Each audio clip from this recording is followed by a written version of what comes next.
جرمنی کے تحقیق کار اینڈرچ ایمرچ نے اپنی کتاب اسلامک موومنٹ ان انڈیا میں پی ایف آئی کے سابق کارکن و حمایتی کا حوالہ دیتے ہوئے لکھا کہ پی ایف آئی صدر نے اس تنظیم کو اہل حرکات قرار دیا جو حماس اور الاخوان المسلمین جیسے اسلامی حرکات کے مانند ہے، نہ کہ تبلیغی یا سلفی جیسے۔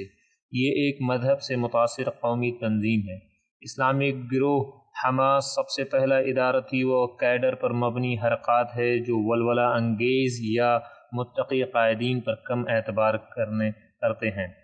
حماس غازہ پٹی و مغربی کنارے پر بڑے ادارے، نیٹ ورک اور معاشرے کی خدمات سے اپنی حرکات میں عوامی تعاون حاصل کرنے میں کامیاب رہا۔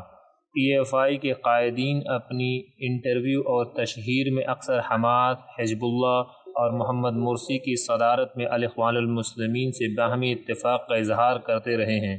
ان کے تعارض نمایاں اور ادارتی نظام کو مثال کے طور پر بیان کرتے رہے۔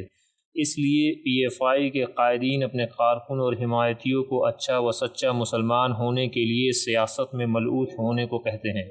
سیاسی ماہرین کے مطابق پی ایف آئی ابو اعلیٰ مودودی کے فہم جہاد سے متاثر ہے، حالانکہ تنقیدی ماہرین کا دعویٰ ہے کہ ہندوستان میں یہ اقلیت کے درجے میں ہے کیونکہ یہاں کے مسلمان ہندو نیشنلسٹ اکثریت کو خود کے خلاف اکسانا نہیں چاہتے۔